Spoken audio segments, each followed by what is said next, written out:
دوسری بات جو اس آیت کے اندر بتائی گئی ہے وہ بھی بڑی اہم ہے، اور وہ بات یہ بتائی گئی ہے کہ وَأَزْوَاجُهُ أُمَّهَاتُهُمْ، کہ ان کی حضور صلی اللہ علیہ وسلم کے ازواج مطہرات مؤمنین کے اور مسلمانوں کے ماؤں سے زیادہ بڑھ کر ہے۔ اس میں دو باتیں ہیں۔ ایک بات تو یہ بات بتائی گئی کہ ماں ہونے سے مراد دو باتوں میں سے کہ حضور صلی اللہ علیہ وسلم کے ازواج مطہرات ایک مومن کی جو والدہ ہوتی ہیں ان سے درجے میں، ان سے اطاعت میں، ان سے عزت اور احترام میں بڑھ کر ہے۔ اس لیے حضور صلی اللہ علیہ وسلم کے ازواج مطہرات کے سلسلے میں زبان کو محفوظ رکھنا ضروری ہے۔ ان کے بارے میں باتیں کہ وہ بھی انسان تھے، ہم بھی انسان ہیں، ہاں انسان وہ بھی ہیں، ہم بھی ہیں، لیکن حدیث کے اندر یا تفسیر کے اندر جو بات بتائی جا رہی ہے کہ ادب اور احترام کا دائرہ ہمارے اوپر ہونا چاہیے اور ہماری زبان ان کے سلسلے میں محفوظ ہونی چاہیے، اور یہ ضروری ہے۔ دوسری بات اس کے اندر یہ بتائی گئی کہ جیسے اپنی والدہ سے نکاح ایک مسلمان کا حرام ہے، ایسے ہی حضور صلی اللہ علیہ وسلم کی جو ازواج مطہرات ہیں، حضور صلی اللہ علیہ وسلم کے وصال کر جانے کے بعد جو ان کی اہلیہ ہیں، جو ان کے ازواج ہیں، ان سے بھی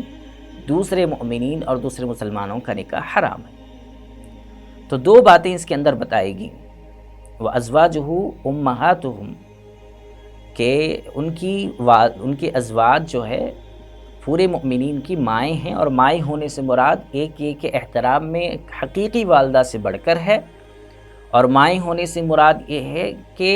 ایک مسلمان کا، ایک مؤمن کا جیسے اپنی والدہ سے نکاح حرام ہے، ایسے ہی حضور صلی اللہ علیہ وسلم کے ازواج مطہرات سے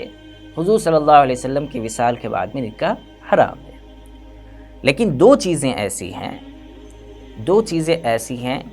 جو عام والدہ کے ساتھ ہوتی ہیں، وہ حضور صلی اللہ علیہ وسلم کے ازواج مطہرات کے ساتھ نہیں ہیں۔ وہ یہ کہ ایک مومن کا اور ایک مسلمان کا اپنی والدہ سے پردہ نہیں ہے،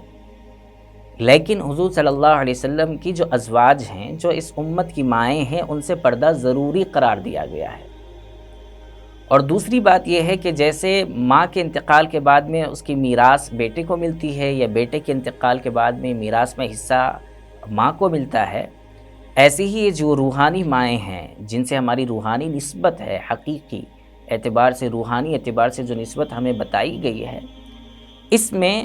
ان کے انتقال کے بعد میں ان کی میراث میں ہمیں حصہ نہیں ملے گا، اور ہمارے انتقال کے بعد میں ہماری میراث میں سے ان کو حصہ نہیں ملے گا۔ تو گویا احکام کے اعتبار سے چار باتیں ہمیں یہاں معلوم ہوئی ازواج مطہرات کے سلسلے میں، جو باتیں میں نے آپ کے سامنے رکھی ہیں۔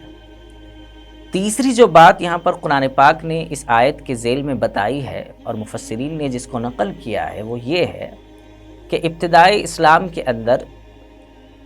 دینی نسبت کے عنوان سے بھائی چارگی ہوا کرتی تھی۔ حضور صلی اللہ علیہ وسلم نے ایک دوسرے کو بھائی بنایا تھا۔ جو بھائی بنایا گیا تھا، اس موقع پر ہوتا یہ تھا کہ اگر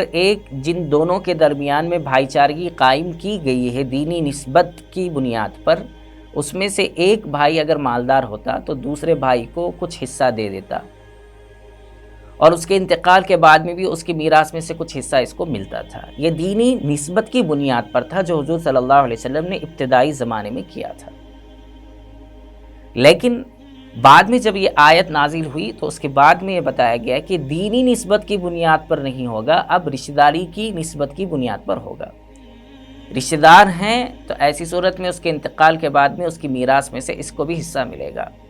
رشتہ دار نہیں ہیں تو ایسی صورت میں اس کی میراث میں سے اس کو حصہ نہیں ملے گا۔ ہاں البتہ مسلمان ہونے کی حیثیت سے، مومن ہونے کی حیثیت سے جو ایک دوسرے کے ساتھ مالی معاونت کرنی چاہیے، مالی امداد کرنی چاہیے، یا ایک دوسرے کے ساتھ خیر خواہی کا معاملہ کرنا چاہیے، وہ تو دروازہ ہمیشہ کھلا ہے اور اس کو کرتے رہنا چاہیے۔ تو گویا تین باتیں اس آیت کے ذیل میں ہمیں معلوم ہوئیں۔ ایک بات، حضور صلی اللہ علیہ وسلم کیسے ہمارے